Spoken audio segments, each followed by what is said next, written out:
गांधी जी बड़े पैसे वाले परिवार में थे। गांधी जी के पिताजी राजकोट रियासत के दीवान थे। क्या थे? या पोरबंदर, पोरबंदर जहां उनका जन्म हुआ था वहां के क्या थे? दीवान। दीवान का मतलब उस टाइम का वित्त मंत्री। अब साहब पैसे वाले परिवार के हैं तो पढ़ने के लिए लंदन गए। पढ़ने के लिए कहाँ गए? कहाँ गए? उस टाइम आज के 150 साल पहले पढ़ने के लिए कहाँ गए? आप 150 साल बाद में जयपुर आए हो हैं, उसमें भी आपके घर वाले दिन में 3 बार फोन करते हैं, 10,000 रुपए भेजते हैं महीने के। तू बर्बाद मत कर देना इनको, पढ़ाई करना। आपको क्या पापा, लंदन तो आपने भेजा नहीं। अब भाई लंदन से पढ़ के वापस आ गए कानून की पढ़ाई। आने के बाद तो कानून की पढ़ाई की तो वकील बनो। तो गांधी जी कोर्ट में गए वकील बनने के लिए, पर भाई साहब वकालत चली नहीं। गांधी जी की आवाज महिलाओं जैसी थी, इसलिए जज साहब हंसने लगे। जज साहब ने कहा रहे इसके मूछे हैं बोलता लुगाइयों की तरह, कहां से लाए रहे। कुल मिला के गांधी जी के ज्यादा मुकदमे चले।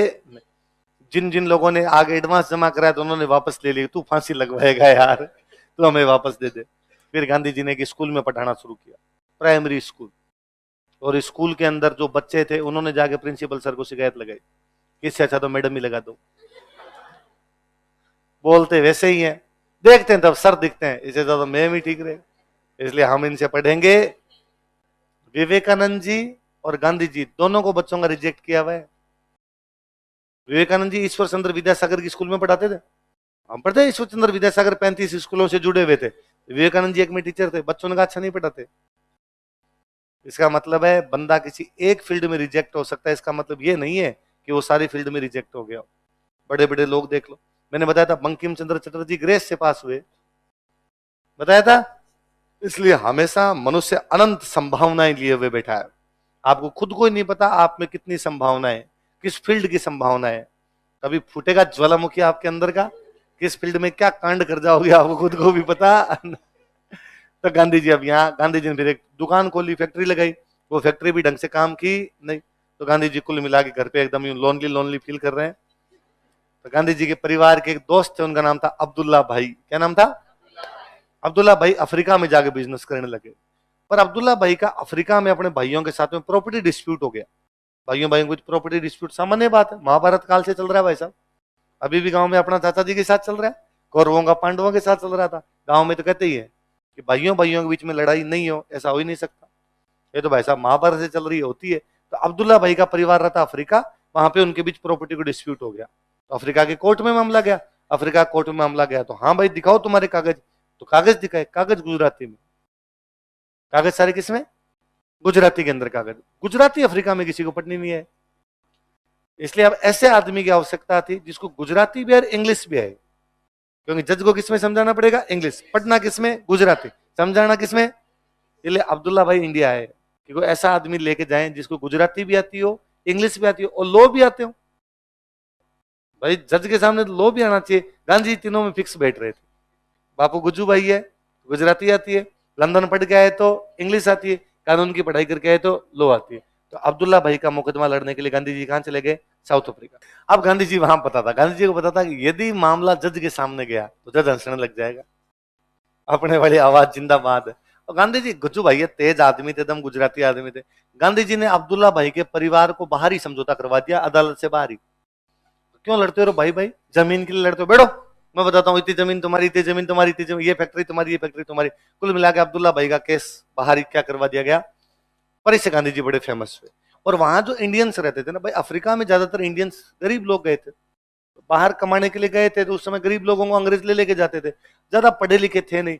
तो उनके कोई छोटे मोटे केस हो जाते तो उनके लड़ने वाला आदमी नहीं था। भाई होता क्या है, गरीब आदमी को दोनों चीज चाहिए। एक तो उसका केस लड़ने वाला बंदा हो जो ढंग से जज के सामने बोल सके, दूसरा वो उसको समझा तो सके वकील को। अभी तक अपने साथ दिक्कत है कि भाई अपने को जाके वकील करना है, अपने जाके वकील करना है तो वकील को अपनी भाषा में अपने समझा ही नहीं सकते, क्योंकि अपनी भाषा दूसरी, वकील साहब दूसरी भाषा के अंदर बोल रहे हैं। तो वहां गांधी जी बड़े पॉपुलर हो गए। तो गांधी जी की दुकानदारी ठीक चल गई। गांधी की दुकानदारी ठीक चल गई तो गांधी जी ने वहां पे 2 आश्रम चालू किए। कितने आश्रम चालू किए? फिर क्या, गांधी जी की जब वहां दुकानदारी थोड़ी ठीक जम गई, केस वेस आने लग गए, गांधी जी लोगों के छोटे मोटे काम करवाने लगे, कमाई वमाई होने लग गई। अब गांधी जी पैसे वाले आदमी है, कमाई भी हो रही है। तो एक दिन गांधी जी को ट्रेन में जाना तो गांधी जी ने टिकट खरीदी। तो ट्रेन में डिब्बे अलग होते, कालों का डिब्बा अलग, गोरों का डिब्बा। तो गांधी जी ने, गोरों की टिकट अलग होती, कालों की टिकट अलग होती। तो गांधी जी ने गोरों वाली टिकट मांगी। तो वो जो टिकट खिड़की वाला था उसने देखा कि काला है, टिकट मांग रहा कौन सी। उसने कहा, ओए तेरा टिकट अलग है, कालों वाला टिकट है। गांधी जी ने कहा, मैं इतना काला नहीं हूं, ढंग से देख, क्योंकि साउथ अफ्रीका वाले काले तो अलग प्रकार के हैं ना। तो उसने बेचारे ने गोरों वाली टिकट दे दी। गांधी जी गोरों वाले डिब्बे में जाके बैठ गए। वहां गोरों ने कहा कि अरे भाई साहब किधर आ गए, ये डिब्बा आपका नहीं, आपका डिब्बा दूसरा। गांधी जी ने इंग्लिश बोली तो गोरों ने कहा, अरे काला होकर अंग्रेजी और बोल रहा है ये तो वहां पे गांधी जी की थोड़ी सी एंट्री हुई, तो गोरों ने धक्का देके नीचे। गांधी जी जेल गए, कोई मुकदमा हुआ, उस मुकदमे के अंदर गांधी जी भारतीयों की तरफ से जेल गए। जेल में गए तो फिर गांधी जी को कालों के साथ छोड़ा, वहां पे अफ्रीका वाले कालों के साथ रखा। गांधी जी ने फिर विरोध किया। गांधी जी ने कहा, मैं इतना काला नहीं हूं और मैं निकालो। हकीकत में गांधी जी ने वहां अफ्रीका वाले कालों का खूब विरोध किया। तो गांधी, अफ्रीका वाले काले अभी भी कहते हैं गांधी तो खुद रेसिस्ट था। गांधी तो खुद ही भाई साहब इस बात को मानते थे, रेसिस्ट थे वो पूरी तरीके से। पर धीरे धीरे गांधी जी की समझ में आई कि यार रंग की वजह से भी भेदभाव होता है। किसी की चमड़ी गोरी है इसका मतलब ये थोड़ी इंटेलिजेंट है, किसी की चमड़ी गोरी है इसका मतलब ये थोड़ी है वो किसी पे राज कर सकता है। मेरी चमड़ी दूसरे प्रकार की, इसका मतलब कोई भी मुझे कुछ भी कर देगा। तो गांधी जी ने वहां रंग भेद नीति के खिलाफ आंदोलन चलाया। किसी के खिलाफ? वहां फिर गांधी जी ने विरोध करना शुरू किया, अंग्रेजों का विरोध करना। गांधी जी क्या 1909 के आसपास में लंदन गए हुए थे। लंदन से साउथ अफ्रीका वापस जा रहे हैं जहाज पे, पानी वाले जहाज पे जाते। अब पानी वाले जहाज में जाने में 6-6 महीने लगते थे। तो गांधी जी टाइम पास के लिए खुद ही क्वेश्चन खुद ही आंसर, खुद ही क्वेश्चन खुद ही आंसर, जाते जाते बुक लिख गए। वो बुक कौन सी है उनकी? हिंद स्वराज। कौन सी है? हिंद। गांधी जी जब वहां साउथ अफ्रीका में रह रहे हैं तो वहां साउथ अफ्रीका के अंदर एक डच लोग रहते हैं, बोअर। कौन से? आप याद करो, मैंने लिखा था दक्षिण अफ्रीका में डच विद्रोह बताया था। तो डच जो लोग हैं उनकी जाति कौन सी है? बोअर। तो वहां इन लोगों ने विद्रोह कर दिया, बोअर रिवोल्ट। कौन सा रिवोल्ट कर दिया? बोअर। एक वहां पे जनजाति है जुल्लू।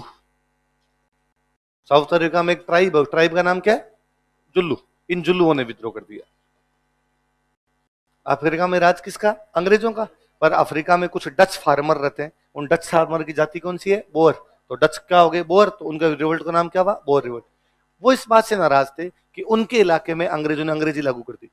और उनका कहना था भाई हम अंग्रेजी क्यों पढ़े, हमारी भाषा क्या है? डच, इसलिए हम अंग्रेजी पढ़ेंगे नहीं। तो उन्होंने क्या कर दिया? आंदोलन। तो बोअर किसके खिलाफ आंदोलन कर रहे हैं?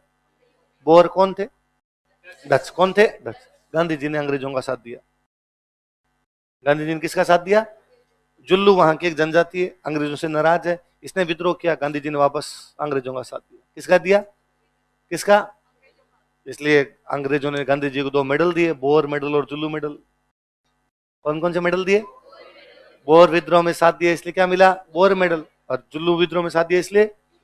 अब गांधी जी ने अफ्रीका में कई साल तक वहां रहे। फिर फाइनली गांधी जी ने कहा कि नहीं, देश पुकार रहा है, अपने को वापस देश चलना चाहिए। 9 जनवरी 1915। कब गांधी जी भारत आए? 9 जनवरी 1915। अब क्या, गांधी जी इंडिया आने से पहले बड़े पॉपुलर हो गए थे। एक तो भारत के एक नेता उन दिनों अफ्रीका जाके आए थे, गोपाल कृष्ण गोखले। कौन जाके आए थे? गोखले मिले थे वहां पे गांधी जी को, गांधी जी से मिले थे। और गोखले ने देखा कि यार जलवा है बंदे का, अफ्रीका के अंदर गांधी गांधी हो रही है। तो गोखले ने आके कहा था यार एक लड़का अफ्रीका में क्या शानदार बोलता है, क्या गजब बातें कहता है, लॉजिक के साथ में बातें कहता है, और अफ्रीका में तबाही मचा रखी है अंग्रेजों के खिलाफ, और वो अब इंडिया आएगा। इसलिए जब पता चला लोगों को गांधी जी आए तो लोग मिलने गए थे सामने, सारे के सारे नेता यूं दंडवत होते, अरे गांधी जी आए, गांधी जी आए। सब नेताओं ने जाके धोख लगाई, गांधी जी धोख, गांधी जी धोख। एक नेता ने जाके हाथ मिलाया कि हेलो मिस्टर गांधी, मोहम्मद अली जिन्ना। कौन? गांधी जी ने देखा, अच्छा तो हाथ मिलाएगा? गांधी जी नहीं बोलेगा, मिस्टर गांधी बोल रहा है मेरे को, तेरे को देखता हूँ भाई साहब। मैं जिन्ना को सल्टा ही दिया था बाद में गांधी जी ने। तो गांधी जी भारत कब आए? 9 जनवरी 1900। आते कांग्रेस गांधी जी करे कांग्रेस ज्वाइन कर लो, मुस्लिम लीग वाले करे मुस्लिम लीग ज्वाइन कर लो, दूसरी पार्टियां करे हमें ज्वाइन कर लो। गांधी जी ने कहा नहीं, 1 साल में भारत घूमूंगा, 1 साल तक मैं कहीं भी जाऊंगा। तो शुरुआत में तो गांधी जी, मैं भारत को जानना चाहता हूँ, भारत को देखना चाहता हूँ, भारत को घूमना चाहता हूँ, भारत के लोगों की समस्याएं पता चलेगी तभी तो आंदोलन करूंगा, मुझे तो भारत की समस्याएं नहीं पता है। फिर गांधी जी पहली बार पब्लिकली किसी कार्यक्रम में भाग लेते हैं, वो है बीएचयू का उद्घाटन समारोह। किसका? 1916 में बीएचयू बना। तो बीएचयू के उद्घाटन समारोह में, बीएचयू की जो इनॉग्रेशन सेरेमनी थी उसमें गांधी जी ने भाषण दिया था। वो गांधी जी की फर्स्ट पब्लिक अपीयरेंस थी, उससे पहले गांधी जी का भारत में कोई भाषण नहीं। तो गांधी जी ने क्या, राजाओं के खिलाफ बोलना शुरू किया था। बीएचयू का सारा पैसा राजाओं का दिया हुआ है। बीएचयू बनाने में राजाओं ने बड़ा पैसा दिया। गांधी जी ने राजाओं के खिलाफ बोला, फिर गांधी जी का माइक छीन के बिठाया था, बैठो।